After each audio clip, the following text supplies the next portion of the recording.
إن الحمد لله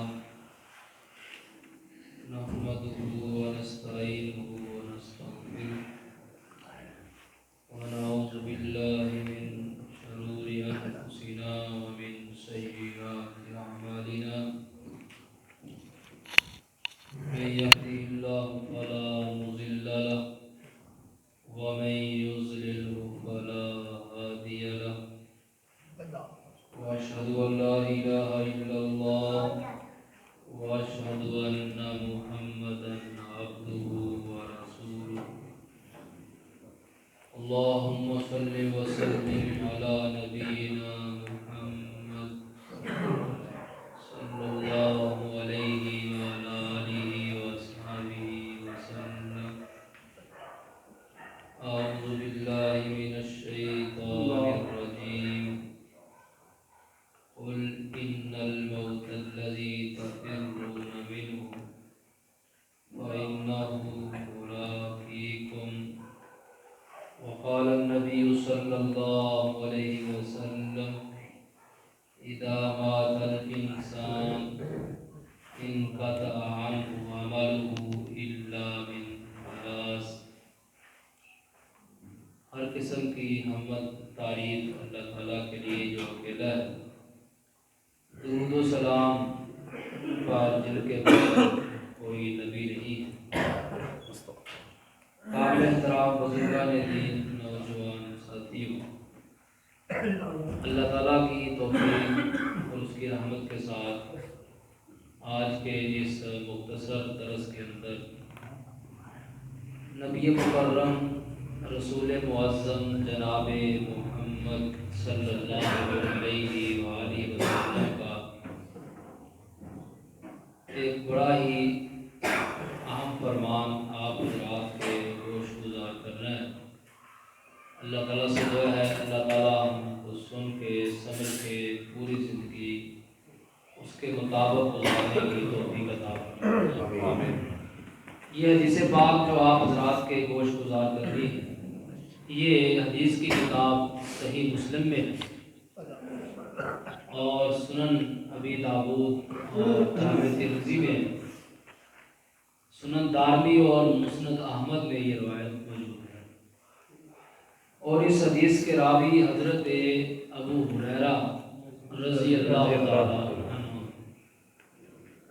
ابو ہریرہ رضی اللہ تعالیٰ عنہ کہتے ہیں نبی مکرم صلی اللہ علیہ وآلہ وسلم نے ارشاد فرمایا، اذا مات الانسان، جب انسان کو موت آتی ہے، انقطع عنہ عملہ، تو بندے کے عمل کا سلسلہ اس سے ختم ہو جاتا ہے، الا من ثلاث، مگر تین طریقے ایسے ہیں کہ بندہ فوت ہو جاتا ہے، بندے کو موت آ جاتی ہے، بندہ قبر میں ہوتا ہے، دائیں بائیں مٹی ہوتی ہے، اوپر نیچے مٹی ہوتی ہے، بندہ قبر میں ہوتا ہے۔ تین طریقے ایسے ہیں بندے کے مرنے کے بعد بھی عمل کا سلسلہ جاری رہ سکتا ہے۔ فرمایا پہلا طریقہ صدقۃ جاریہ، صدقہ جاریہ ہے۔ دوسرا علم ينتفع به، علم جس سے فائدہ اٹھایا جا رہا ہے۔ اور ولد صالح يدعو له، اور تیسرا اس کی کوئی نیک اولاد ہے جو اس کے لیے دعا کرتی ہے۔ یہ حدیث پاک ہے، تو اس حدیث پاک کے حوالے سے چند باتیں بڑی قابل غور ہیں۔ پہلی بات، آپ نے سارا فرمایا اذا مات الانسان، جب انسان کو موت آتی ہے تو اس کے عمل کا سلسلہ ختم ہو جاتا ہے۔ موت ایک اٹل حقیقت ہے جس سے کسی کو فرار نہیں، اور یہ ایک ایسی حقیقت ہے جس میں اختلاف بھی کوئی نہیں۔ اللہ تعالیٰ نے قرآن کریم میں اس کا بڑا ذکر فرمایا ہے، کل نفس ذائقۃ الموت، ہر جان نے موت کا ذائقہ چکھنا ہے۔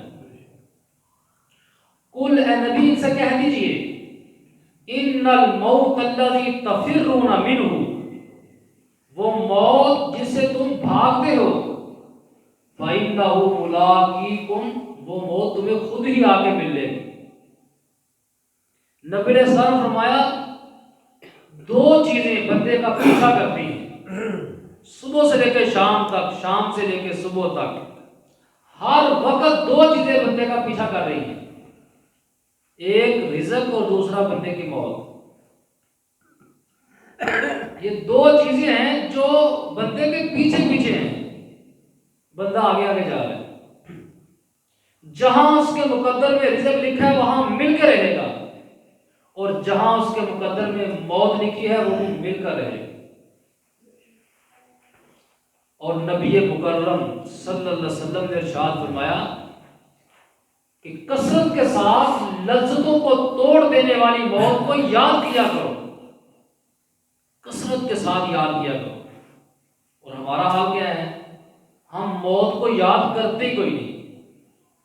اگر کسی اپنے وہ فوت شدگان کا ذکر آ بھی جائے تو ان کا بھی تھوڑا سا ذکر کرتے ہیں، آگے نکل جاتے ہیں، اللہ جنت دے، اللہ بخشش فرمائے۔ حالانکہ موت کو کثرت کے ساتھ یاد کرنے کا حکم دے رہے ہیں محمد الرسول اللہ صلی اللہ علیہ وسلم، کثرت کے ساتھ یاد کیا جائے۔ یہ لذتوں کو توڑ دیتی ہے، دنیا سے بندہ تعلق توڑ دیتا ہے، آخرت کی تیاری کرتا ہے۔ تو پہلا حدیث کا جملہ نبی علیہ السلام فرماتے ہیں جب انسان کو موت آتی ہے تو پھر کیا ہوتا ہے؟ دوسرا جملہ انقطع عنہ عملہ، عمل کا سلسلہ بھی اس بندے کا ختم ہو جاتا ہے۔ بندہ اپنے ہاتھ سے کوئی نیکی نہیں کر سکتا، بندہ اپنی زبان سے بول کے کوئی نیکی نہیں کر سکتا، بندہ اپنے جسم کے کسی حصے سے کوئی نیکی نہیں کر سکتا، نہ مالی نہ بدنی کوئی نیکی نہیں کر سکتا۔ موت آتی ہے بندے کے سارا عمل کا سلسلہ پر۔ بڑی پیاری بات کہی حضرت علی رضی اللہ عنہ۔ حضرت علی رضی اللہ فرماتے ہیں، فرمایا ارتحلت الدنیا مدبرۃ و ارتحلت الاخرۃ مقبلۃ۔ کون ہے؟ علی رضی اللہ عنہ، عشرہ مبشرہ میں سے، داماد رسول ہیں، حسن و حسین کے والد محترم ہیں، خاتون جنت بی بی فاطمہ کے شوہر ہیں رضی اللہ عنہ۔ فرماتے ہیں ارتحلت الدنیا مدبرۃ، لوگوں یہ دنیا اس نے منہ پھیر کر جانے کے لیے دوڑ لگا لی ہے، وَإِرْتَحَلَتُ الْآخِرَةُ مُقْبِلَةً، اور آخرت نے ہماری طرف منہ کر کے آنے کے لیے دوڑ لگا دی۔ دنیا اب جا رہی ہے، آخرت اب آ رہی ہے، دنیا ختم ہونے والی ہے، قیامت آنے والی ہے۔ 1,24,000 نبی رسول آئے اور سارے چلے گئے، اور نبی علیہ السلام جاتے ہوئے فرما کر گئے اب میرے بعد نبی نہیں، کوئی امت نہیں آئے گی، صرف میرے بعد اب قیامت ہی آئے گی۔ نبی علیہ السلام، یہ بھی آپ نے معراج کا واقعہ بڑا سنا، اسراء اور معراج۔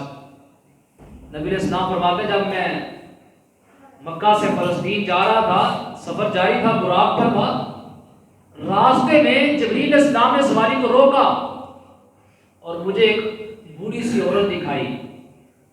اے اللہ کے رسول، یہ بوڑھی خاتون آپ دیکھ رہے ہیں جس کے سارے بال سفید ہیں، اتنی بوڑھی ہے، سیدھی ہو کے چل نہیں سکتی۔ اور میں اللہ کے رسول آپ دیکھ رہے ہیں؟ جی میں دیکھ رہا ہوں۔ فرمایا جتنی عمر اس عورت کی گزر گئی ہے، دنیا کی بھی اتنی ہی عمر گزر گئی ہے، اور جتنی عمر اس عورت کی باقی ہے بس دنیا کی بھی اتنی ہی باقی ہے۔ یہ دنیا ختم ہونے والی ہے۔ حضرت علی رضی اللہ عنہ فرماتے ہیں دنیا جانے کی دوڑ لگا رہی ہے اور آخرت نے آنے کی دوڑ لگا دی۔ اور حضرت علی رضی اللہ عنہ فرماتے ہیں لِكُلِّ مِنْهُمَا بَنُونَ، دنیا کی بھی اور آخرت کی دونوں کی اولاد ہے، کچھ دنیا کے لیے جی رہے ہیں، کچھ آخرت کے لیے جی رہے ہیں۔ کچھ صبح ہوتی ہے فجر ٹائم آخرت کی فکر، زور ٹائم، عصر ٹائم، مغرب ٹائم، عشاء ٹائم، اور کچھ ایسے ہیں جو سوتے بھی دنیا کے لیے ہیں، اٹھتے ہیں پھر دنیا کی ہیں، دن بھی رات بھی دنیا کی فکر میں لگا ہوا ہے۔ حضرت علی فرماتے ہیں دنیا کی بھی اولاد ہے، آخرت کی بھی اولاد ہے۔ فرماتے ہیں دنیا کی اولاد نہ بننا، آخرت کی اولاد بننا۔ اور آگے کیا فرماتے ہیں؟ فرماتے ہیں آج عمل کا موقع ہے، سب کو عمل کے لیے زندگی دی گئی ہے، کھانے پینے کے لیے نہیں، یہ صرف کھیل تماشا نہیں ہے۔ فرمایا دنیا عمل کے لیے دی گئی ہے، آج سب کو عمل کا موقع ہے، حساب کسی کا بھی نہیں ہو رہا۔ اور فرماتے ہیں کل جب موت آ جائے گی پھر حساب سب کا شروع ہو جائے گا، عمل کا موقع کسی کو نہیں دیا جائے گا۔ امیر المومنین علی رضی اللہ عنہ بھی کیا نصیحت فرما رہے ہیں؟ موت سے پہلے عمل کا سلسلہ ہے، نیکیاں کر لو، اچھے کام کر لو، اللہ کو راضی کرنے والے عمل کر لو، موت آ جائے گی پھر عمل کا سلسلہ ختم ہو جائے گا، حساب کتاب شروع ہو جائے گا۔ تو اس حدیث میں دوسری بات کہ جب انسان کو موت آتی ہے پھر انسان کے عمل کا سلسلہ ختم، پھر بندہ عمل نہیں کر سکتا۔ لیکن ہمارے معاشرے میں معاملہ الٹ ہے، جب تک زندہ ہے کوئی نماز نہیں، کوئی روزہ نہیں، کوئی زکوٰۃ نہیں، کوئی حج عمرہ نہیں، ہاں جو ہی مر جاتا ہے بندہ اگلے دن ہی بیٹھ کے اس کو ثواب سے پہنچانا شروع کر دیا جاتا ہے، اگلے دن سارے ثواب شروع ہو جاتے ہیں۔ جب زندہ تھا نماز نہیں پڑھتا تھا، نہ روزے رکھتا تھا، نہ زکوٰۃ دیتا تھا، اب مر گیا ہے، اب فوراً جناب یہ بھی نیکی شروع کر دو، یہ بھی نیکی کر دو، فلاں جگہ بیٹھ کے فلاں کھانے پکیں گے، کھائیں گے، اس کو ثواب دینا ہے۔ نبی علیہ السلام کیا فرما رہے ہیں؟ جب تک بندہ زندہ ہے تو عمل کا سلسلہ جاری ہے، بندہ فوت ہوا عمل کا سلسلہ ختم۔ ہمارے معاشرے میں جب تک زندہ ہے عمل کا سلسلہ ختم، اب فوت ہو گیا ہے اب عمل کا سلسلہ شروع۔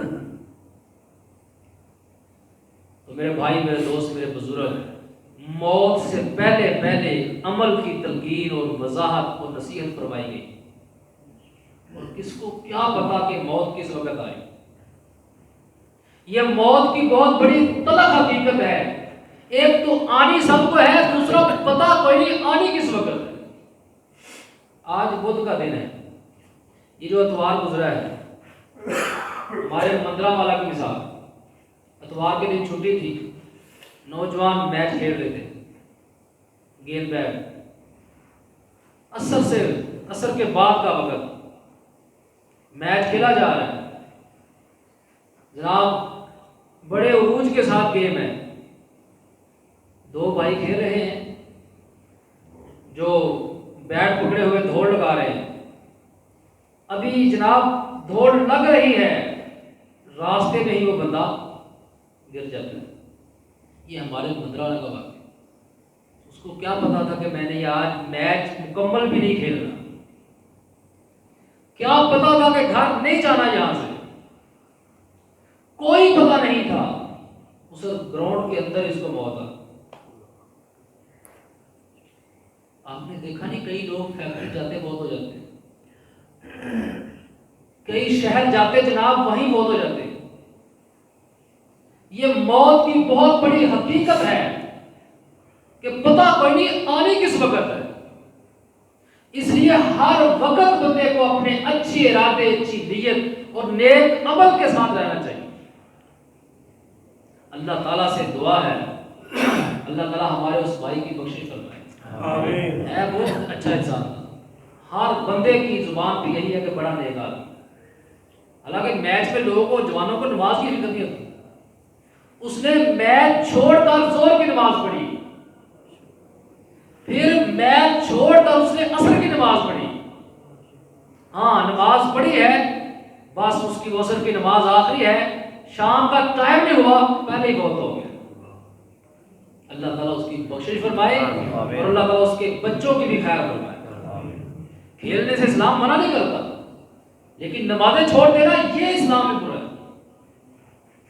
تو میرے بھائی، میرے دوست، میرے بزرگ، اذا مات الانسان، جب انسان کو موت آتی ہے ان کا عنہ عملہ، تو اس کے عمل کا سلسلہ منقطع، ختم ہو جاتا ہے.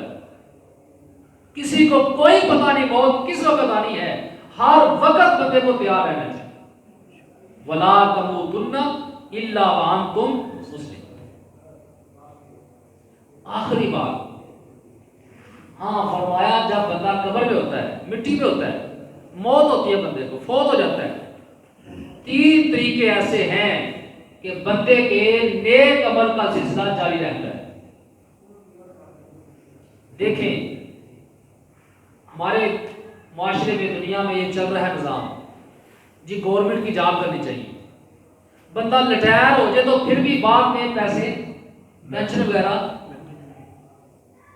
اس تھوڑی سی پینشن کے لیے بندہ گورنمنٹ کی اتنی سخت نوکری کرتا رہتا ہے. یہ ہمیں سوچ کیوں نہیں آتی کہ مرنے سے پہلے وہ کام کر جائیں کہ مرنے کے بعد ہی قبر میں پینشن مجھے نیک عمل کا فائدہ وہاں بھی پہنچتا رہے. اور میرے بھائی جتنی مرضی دنیا کٹھی کر لے بندہ، جتنی مرضی محنت کر لے، یہ قبر کے اندر اترنے والی چیز نہیں. قبر میں بندے کے ساتھ اس کے نیک عمل ہی جاتے ہیں. نبی علیہ السلام فرماتے ہیں جب بندہ فوت ہوتا ہے تو بندے کے ساتھ قبرستان 3 چیزیں جاتی ہیں، اور 3 چیزوں میں 2 واپس آ جاتی ہیں، ایک بندے کے ساتھ قبر میں اترتی ہے. فرمایا 3 چیزیں کون سی جاتی ہیں؟ ایک بندے کا اہل، رشتہ دار، دوست و احباب. دوسرا بندے کا تھوڑا سا مال جاتا ہے، گھر کی چارپائی جاتی ہے، کھیس کمبل جاتا ہے، تھوڑا سا مال جاتا ہے. اور فرمایا یہ دونوں واپس آ جاتے ہیں. تیسری چیز جو بندے کے ساتھ قبر میں جاتی ہے وہ بندے کے عمل ہوتے ہیں، کرتوتیں ہوتی ہیں. بندے کی نمازیں، روزے اگر اچھے ہیں تو اچھے عمل قبر میں اتریں گے، اور اگر برے ہیں تو قبر میں برے عمل اس کے ساتھ رہیں گے. اگر اچھے عمل ہیں تو فرمایا خوبصورت خوشبودار انسان کی شکل میں اس کو قبر میں اس کے پاس بٹھا دیا جائے گا. بندہ پوچھے گا تو کون ہے؟ کہے گا میں تیرا نیک عمل ہوں، اللہ نے مجھے تیرے پاس بھیجی ہے. اور اگر برے عمل ہوں گے تو بدبودار گندے انسان کی شکل میں اس کے پاس قبر میں بٹھایا جائے گا اور پوچھے گا تو کون ہے؟ میں تیرا برا عمل ہوں جو تو دنیا میں کرتا رہا. اچھے عمل کریں گے تو آپ کا ساتھ کبھی نہیں چھوڑیں گے، آپ کو خیر و برکت قبر میں خوشبو پہنچتی رہے گی. اور اگر برے عمل کریں گے وہ عمل آپ کو نہیں چھوڑیں گے، وہ قبر میں بھی ساتھ ہوں گے، ڈراتے رہیں گے، بو آتی رہے گی، عذاب آتا رہے گا. تو آئیے فرمایا 3 طریقے ایسے ہیں کہ بندہ مر جائے تو اس کا عمل کا سلسلہ چلے. آخری بات، 3 عمل بڑے قابل ہو رہے ہیں. تینوں عمل بندہ مرنے سے پہلے کر جائے تو یہ بندہ خوش نصیب ہے. اور اگر تینوں میں سے کوئی ایک کر جائے پھر بھی خوش نصیب. اور بد نصیب ہے وہ بندہ جو تینوں نہ کر سکے یا تینوں میں سے کوئی بھی نہ کر سکے. میں نہیں کہتا، نبی علیہ السلام فرمایا القیس من دان نفسا، عقل مند وہ ہے جو اپنا محاسبہ کرتا ہے، اپنی فکر کرتا ہے. وعامل لما بعد الموت، اور عقل مند بندہ وہ ہے جو موت کے بعد بھی عمل کرتا ہے، اس کی موت کے بعد یہ بن جائے گا، یہ عقل مند بندہ ہے. والعاجز من اتبع ہوا، اور بے وقوف آدمی وہ ہے جو اپنی خواہشات کے پیچھے لگا رہتا ہے اور عمل نہیں کرتا، خواہشات پہ عمل کر رہا ہے، جو دل میں ہے وہ کرتا ہے، اور تمنا اور امیدیں اللہ پہ لگائی ہے، اللہ بڑا بخشنے والا، اس نے معاف کر ہی دینا ہے. یہ بے وقوف آدمی کون کہتے ہیں؟ محمد الرسول اللہ صلی اللہ علیہ وسلم. تو آئیے 3 طریقے کون سے ہیں جو بندے کے مرنے کے بعد، اور یہ پتہ طریقے کیسے ہیں؟ ہر بندہ کر بھی سکتا ہے، کوئی مشکل نہیں. پہلا طریقہ کون سا ہے؟ صدقہ جاریہ، صدقہ جاریہ کرتے ہیں. صدقہ جاریہ کیا ہے؟ ایسی نیکی کر دے کہ بندہ فوت ہو جائے لیکن اس کی نیکی جاری رہے. ہر بندہ کر سکتا، اور یہ اللہ کے نبیوں کی سنت ہے. صدقہ جاریہ کر کے پھر فوت ہونا، کر کے فوت ہونا. صدقہ جاریہ کی مثال یہ آپ کی مسجد ہے. یہ مسجد جنہوں نے بنائی ہے یہ ان کے لیے بہترین صدقہ جاریہ ہے، اور یہ اللہ کے نبی، اللہ کے رسول اور پیغمبروں کی صفت ہے. یہ تو آپ کے گاؤں والوں نے مسجد بنائی، اللہ تعالیٰ ان سب کے لیے صدقہ قبول فرمائے. اور جو آج اس کے لیے محنت کر رہے ہیں، ایک اینٹ بھی کوئی لگا رہا ہے، ایک روپیہ بھی کوئی اس میں لگا رہا ہے، وہ اپنا صدقہ جاری کر رہا ہے۔ انشاءاللہ یہ مسجد نبیوں کی سنت ہے، یہ صدقے جاریہ کرنا۔ فلسطین کے اندر ایک مسجد ہے، مسجد اقصیٰ اس کو کہتے ہیں، وہ کس اللہ کے رسول اور نبی نے بنائی؟ جناب سلیمان علیہ السلام۔ چلے گئے دنیا سے لیکن صدقہ جاریہ چھوڑو۔ ایک نماز کوئی پڑھے گا 500 نماز پڑھنے کا ثواب ملتا ہے۔ قیامت تک لوگ پڑھتے رہیں گے سلیمان علیہ السلام کا صدقہ جاریہ، ان کو سارا ثواب۔ مدینے آ جائیں، ہمارے نبی پیارے نبی محمد صلی اللہ علیہ وسلم مکہ سے ہجرت کر کے مدینہ میں آئے نہیں تھے، ابھی مدینہ بستی سے باہر تھے، قبا بستی تھی ایک، وہاں ٹھہرے، فوراً وہاں مسجد بنا دی۔ آج تک وہ مسجد موجود ہے اور قیامت تک انشاءاللہ مسجد ہے۔ یہ کس کا صدقہ جاریہ؟ محمد الرسول اللہ۔ ایسے صدقے جاریہ نبی نے صاحب فرمایا جس نے مسجد بنا لی اس کا تو گھر اللہ نے جنت میں بنا لیا ہے۔ اور فرمایا یہ نہیں مسجد بڑی ہو، کبوتری کے گھونسلے جتنی کو مسجد بنا گیا تو اللہ اس کے لیے جنت میں اس کا گھر۔ مشکل کام ہے کبوتری کا گھر بنانا۔ اتنے پیسے بندہ کسی مسجد میں دے دے نیت خالص کے ساتھ، حلال کمائی میں سے، فرمایا اللہ اس کا جنت میں گھر بنا دے۔ نبی علیہ السلام نے مسجد قباء بنائی، آپ مدینے میں آ گئے، اور مدینے میں آ کے پھر ایک مسجد بنائی جس کو مسجد نبوی کہتے ہیں۔ فرمایا جو مسجد قباء میں نماز پڑھے گا اللہ تعالیٰ اس کو ایک عمرے کا مکمل ثواب عطا۔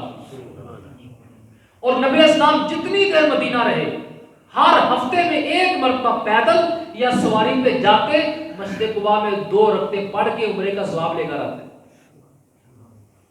اور جو مسجد نبی بنائی نبی علیہ السلام نے اس کے بارے میں کیا فرمایا؟ جو ایک نماز پڑھے گا اللہ اس کو 1000 نماز کا ثواب عطا۔ یہ ایسا صدقہ جاریہ کر کے جانا چاہیے، ایسا صدقہ۔ اور ہمارے معاشرے میں بھائی اختلاف بھی سارے مسجد میں آتے ہیں، بندوں کو شادی کا مسئلہ ہو سارے ایک ہو جاتے ہیں، مسجدوں میں اختلافات نہیں جان چھوڑ۔ یہ شیطان کی گیم ہے۔ مسجد کے بارے میں متفق ہو جائیے، متحد ہو جائیے، پیار محبت کی ایک فضا بن جائیے۔ یہ مسجدیں بندوں کو اکٹھا کرنے کے لیے، ایک صف میں رب کے سامنے کھڑا کرنے کے لیے ہیں، تو پھر رب کی رحمتیں نوازیوں پہ اترتی ہیں۔ نبی علیہ السلام نے مسجد نبی بنائی، صدقہ جاریہ کر کے چلے گئے، آج قیامت تک رہے گی صدقہ جاریہ۔ اور ایک اللہ کا اور نبی گزرا ہے جو نبی بھی تھا اور رسول بھی تھا، اور صرف خود نبی نہیں تھا، ساتھ بیٹے بھی نبی اور رسول تھے، جناب ابراہیم علیہ السلام۔ کیسا صدقہ جاریہ کر کے گیا وہ بندہ، اللہ کا بیت اللہ بنا دیا۔ ان کی کون سی فیکٹری تھی کہ انہوں نے بیت اللہ اتنا بڑا بنایا تھا؟ نیک ارادے بندے کے ہوں اللہ توفیق دے دیتا ہے، پھر بیت اللہ ہی بن جاتا ہے۔ اور نیک ارادے نہ ہوں تو کروڑوں روپیہ تو بندہ کچھ بھی نہیں کر سکتا۔ نیت خالص کریں کہ مرنے سے پہلے کچھ صدقہ جاریہ انشاءاللہ کر کے جائیں۔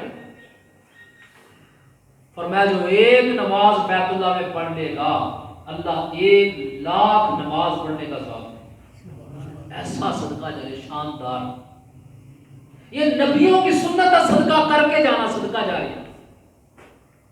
حضرات صحابہ کرام کی مثالیں تو ٹائم اتنا نہیں، صدقہ جاریہ مسجد بنانا، مدرسے بنانا۔ حضرت عثمان رضی کا نام سنا آپ نے؟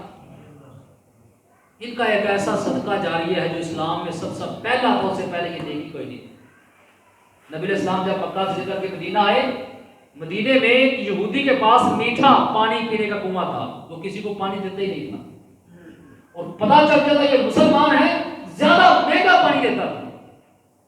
نبی علیہ السلام نے ایک دن صحابہ سے بیٹھے، کہا صحابہ کون ہے جو مسلمانوں کے لیے پینے کے پانی کا انتظام کر دے، میں اللہ سے اس کو جنت دے گا دوں۔ صحابہ کی عظمت کے کیا کہنے، ان کو جنت کی ضمانتیں دینے والے موجود تھے، محمد الرسول اللہ۔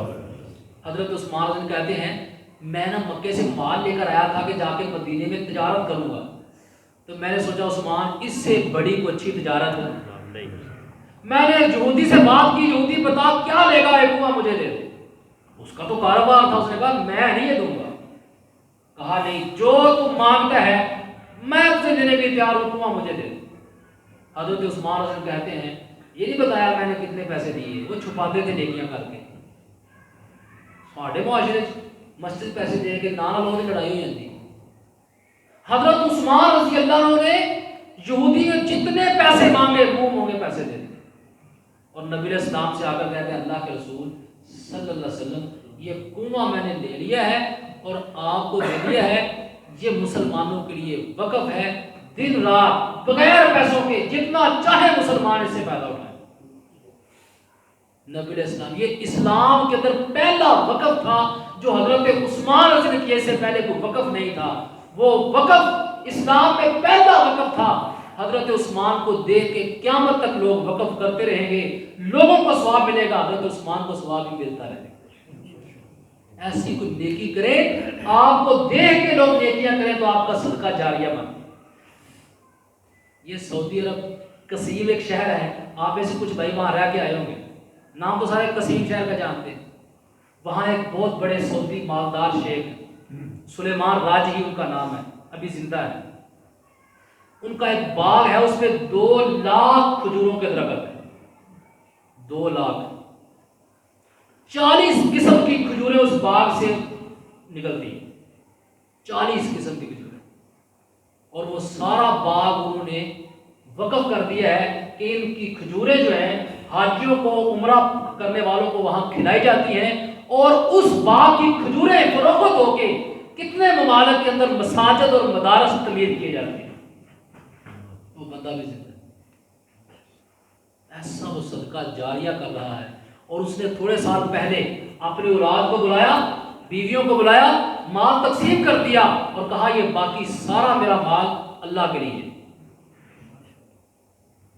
ایسا کچھ صدقہ جاریہ کر کے جائیے کہ مرنے کے بعد نیکی جاری رہے. یہ سنت ہے اللہ کے نبیوں کی، اللہ کے رسولوں کی، پیغمبروں کی.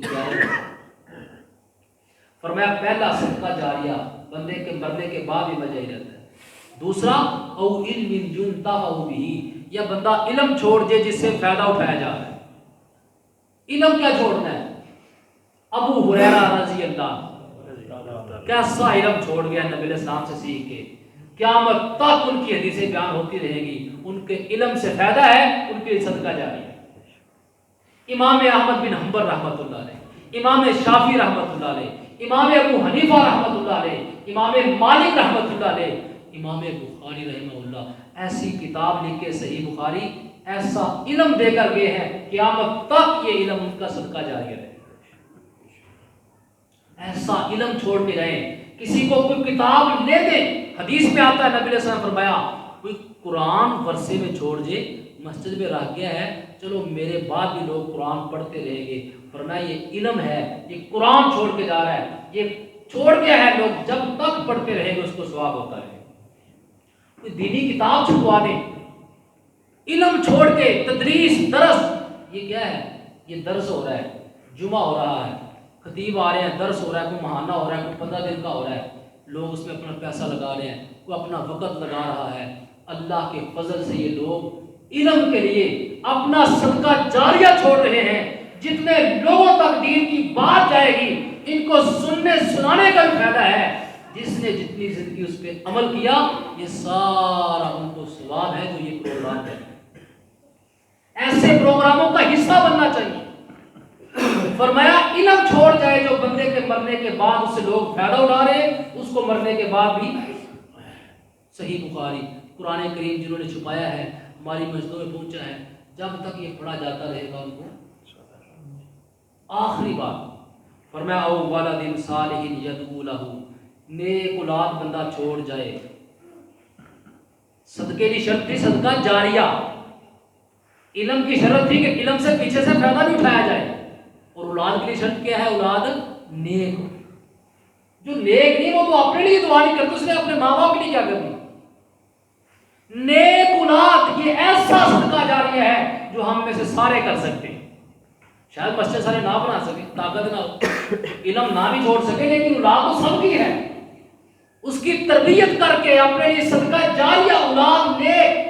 فرمایا بندہ فوت ہو گیا قبر میں ہے, بندے کے لیے اولاد نیک دعا کرے, اللہ اس بندے کو معاف کر کے جنت میں درجے بلند کرے. نیک اولاد, میں چند مثالیں دوں نا نیک اولاد کس کو کہتے ہیں. مسجد نبی کا امام خطبہ جمعہ دے رہے تھے.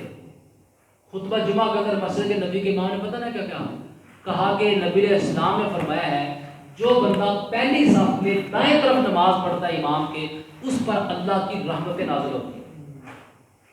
بس دل سے بات نکلی. ایک جمعہ سننے والا تو بڑے تھے وہاں, ایک جمعہ سننے والا اس نے پروگرام بنا لیا کہ میں نے اب پہلی صف میں دائیں طرف نماز پڑھنی ہے, رب کی رحمت حاصل کرنی. کتنے لوگ ہیں کوئی چیز حاصل کرنے کے لیے دوسرے ملک چلے جاتے ہیں, یہ تو اپنے رب کی رحمت حاصل کرنے کے لیے پہلی صف میں آ رہا ہے. ایسے پروگرام بنائے. ابھی شادی نہیں ہوئی اس کی, جمعے کے بعد گھر جاتا ہے, امی جی میری شادی وہاں کریں جہاں بیوی نیک ہو. کہا بیٹا ہم تو غریب, ہمیں کون دے گا. کہا نہیں آپ کوشش کریں, میں دعا کرتا ہوں. دعا کرتا رہا, کوشش ہوتی رہی, اللہ نے نیک بیوی دی. شادی ہوئی, آج پہلی رات ہے. ہماری شادی تو کیا پہلی رات بیگم سے باتیں ہوتی ہیں. اس کی شادی ہوئی, پہلی رات کیا بات کی کہ اے بیوی میں نے اس لیے تیرے سے شادی کی ہے کہ جو اولاد ہوگی اس کو ہم نے نیک بنانا ہے. یہ ہے شادی کے پروگرام. تب اولادیں نیک ہوتی ہیں جب شادی سے پہلے یہ ارادہ ہو کہ ہم نے نیک اولاد کی تربیت اچھی کرنی. شادی ہوئی, ایک بچہ پیدا ہو گیا.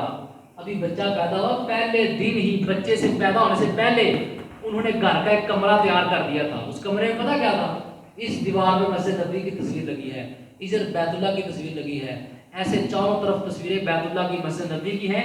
اور بچہ بھی پیدا ہوا ہے, ماں نے دودھ پلایا, اس کمرے میں لٹا دیا ہے اور مسجد نبی کے قاری صاحب کی تلاوت وہاں لگا دی. تربیت نیک کرنی ہو تو بڑی پہلے سوچنا پڑتا ہے. وہ بچے نے 2 سال دودھ پیا, اسی کمرے میں رہا, وہ تصویریں دیکھتا رہا. پہلے دن سے وہ بچہ قرآن کی تلاوت اس کمرے میں سنتا رہا. اب تھوڑا سا بڑا ہو گیا ہے, ماں نے کھلانا پلانا سکھا دیا ہے. وہ باپ جو تھا نا وہ مزدوری کرتا تھا, وہ پریشان تھا کہ میں 5 نمازیں پہلی صف میں نہیں پڑھ سکتا. اگر میں پہلی صف میں پڑھوں گا وہاں میں مزدوری نہیں کر سکتا. اس نے یہ شادی بھی اس لیے کی تھی, بچہ ہوگا پھر میں پہلی صف میں نماز پڑھوں گا. کیسے؟ بچہ بھی کھانے کے قابل ہوا, تھوڑا سیاح سمجھدار ہوا. اس نے بیوی سے کہا کہ اس کو کھانے پینے کی چیز دے دو, میں اس کو ظہر کی نماز سے پہلے مسجد نبی میں چھوڑ کر آتا ہوں. اس نے کیا کیا, بچے کو پکڑا, مسجد نبی میں پہلی صف میں بٹھا دیا. بچے کے قرآن پہلے سنتا تھا بچہ, ماں نے قل اعوذ برب الناس قل اعوذ برب الفلق سنتے یاد کرا دی تھی. باپ نے مسجد میں بٹھا دیا, سامنے قرآن رکھ دیا, کھانے پینے کی چیز دے دی. باپ دکان پہ چلا گیا, کام کر رہا ہے. ظہر کی نماز اذان ہوئی, باپ نے دکان چھوڑی, بچے کو آگے دیکھا ساری مسجد نبی کی صفیں بھری پڑی ہیں. پیچھے سے چلتا چلتا آیا, اپنے بچے کو اٹھایا, پیچھے بھیج دیا اور خود پہلی صف میں بچے کی جگہ پہ بیٹھ کے نماز پڑھی. یہ پروگرام اس کا کیسا تھا کہ مسجد نبی کے خطیب نے کہا, نبی نے سال فرمایا ہے جو پہلے صف میں دائیں طرف نماز پڑھے گا اس پر رب کی رحمتیں ہیں. اس نے وہ پہلی صف دائیں طرف پانے کے لیے اپنے بچے کی اچھی تربیت کی ہے. نماز پڑھی, بچے کو پھر وہیں بٹھایا, خود چلا گیا. عصر تک بچہ وہیں بیٹھا ہے. عصر ٹائم پھر آیا, بچے کو پیچھے کیا, پھر پہلی صف میں نماز پڑھی. مغرب ٹائم پھر ایسے کیا, عشاء ٹائم پھر ایسے کیا, اور فجر ٹائم بچہ بھی گھر میں سویا, چھوٹا بچہ نہیں آیا, فجر ٹائم خود پہلی صف میں آ کے نماز پڑھ رہا ہے. تو ایک بندے نے دیکھا کہ بھائی صاحب آپ کیا کرتے ہیں, ظہر ٹائم عصر ٹائم مغرب ٹائم آتے ہیں اور بچے کو پیچھے کر دیتے ہیں اور خود نماز پڑھتے ہیں. کہتے ہیں میں نے شادی سے پہلے یہ سوچا تھا اللہ مجھے اولاد دے گا تو میں اس کو پہلی صف کا نمازی بناؤں گا اور میں خود بھی پہلی صف میں نماز پڑھوں گا. اس طرح بچے نیک بنتے ہیں. عبد القادر جیلانی رحمۃ اللہ, نیک بچے کیسے ہوتے ہیں. یہ کوئی چھوٹا نیک بچہ تھا, پتہ نہیں اپنے ماں باپ کے لیے کتنا بڑا صدقہ جاری ہے, لیکن کیسے تربیت کی عبد القادر جیلانی رحمۃ اللہ علیہ. سفر میں جانے لگے, ماں نے کہا بیٹا میں تیرے کپڑوں کے اندر کچھ اشرفیاں سلائی کر دیتی ہوں تاکہ راستے میں کوئی چور نہ لوٹ لے, کوئی ڈاکو نہ لوٹ لے. کپڑے کے اندر سلائی کی, وہی کام ہوا. راستے میں ڈاکو نے قافلے کو روکا, تلاشی لی, سب کوئی لوٹ لیا. چور نے کہا تیرا نام کیا ہے؟ میرا نام عبد القادر ہے۔ تیرے کول کوئی شے نہیں، تجھ سے کچھ بھی نہیں ملا؟ عبد القادر کہتا ہے نہیں میرے پاس مال ہے۔ چوروں نے کہا لاؤ دو، کدھر ہے؟ نکال کر۔ چور حیران ہو گیا، جب تلاشی لی تھی کچھ نہیں ملا تھا، اور جب پوچھا ہے تو نے خود بتا دیا ہے، تو جھوٹ بول رہا تھا، ہمیں کون سا پتا تھا؟ عبد القادر جیلانی کہتے ہیں میری ماں نے مجھے بچپن سے یہ سبق سکھایا ہے، اے عبد القادر تیری جان کا نقصان ہو جائے گوارا ہے، تیرے مال کا نقصان ہو جائے گوارا ہے، لیکن عبد القادر تو نے پوری زندگی کبھی جھوٹ نہیں بول۔ ایسے بچوں کی تربیت ہوتی ہے، ایسے پھر نیک بچے عبد القادر جیسے بنتے رحمت اللہ۔ یہ مرید کے بھی دور ہے، ابھی زندہ ہے ایک نیک بچہ، مرید کے مرکز، آپ کا نام سنا ہوگا، عبدالسلام قطبی صاحب حافظ اللہ، شیخ الحدیث ہیں، قرآن کی تفسیر لکھی انہوں نے، لاکھوں ان کے طالب علم آگے دین کا کام کر رہے ہیں۔ اپنا واقعہ سناتے ہیں عبدالسلام قطبی صاحب حافظ اللہ، فرماتے ہیں میں چھوٹا سا تھا، میرے ابو مجھے لے کر بازار سودا لینے کے لیے گئے۔ ہمارا جو گاؤں تھا نا شہر سے دور تھا، شہر سے پرانے زمانے کی گل، ہوں تو ابھی بڈھے ہو گئے، سائیکل سے ٹوٹے راہ ہوتے ہیں، گرمی کا موسم، کہتا ہے میں نے کہا ابو جی میں نے بھی بازار جانا ہے، بچے ضد کر جاتے ہیں۔ ابو جی نے مجھے پیچھے بٹھا لیا سائیکل پہ، سائیکل چلایا، بازار گئے، ابو جی نے سودے خریدے۔ ابو جی ایک بابا جی سے باتیں کر رہے تھے بازار میں، بابا جی انگوٹھیاں بیچتے تھے، مندریاں، تو بابا جی کا دھیان دوسری طرف ہوا، تو میں نے اٹھا کے جیب میں چھپکے سے چوری سے ڈال دی۔ ابو جی گھر سودا لے کر آئے، آ کے سودا کھولا، میں نے بھی جیب کھولی، میں نے کہا آپ لے کر آیا تو میں بھی، کو کیا لے کر آیا ہے؟ میں نے جیب سے نکالا انگوٹھیاں، میں نے تجھے پیسے نہیں دیے، یہاں کہاں سے لے لیے؟ تیرے پاس پیسے نہیں تھے۔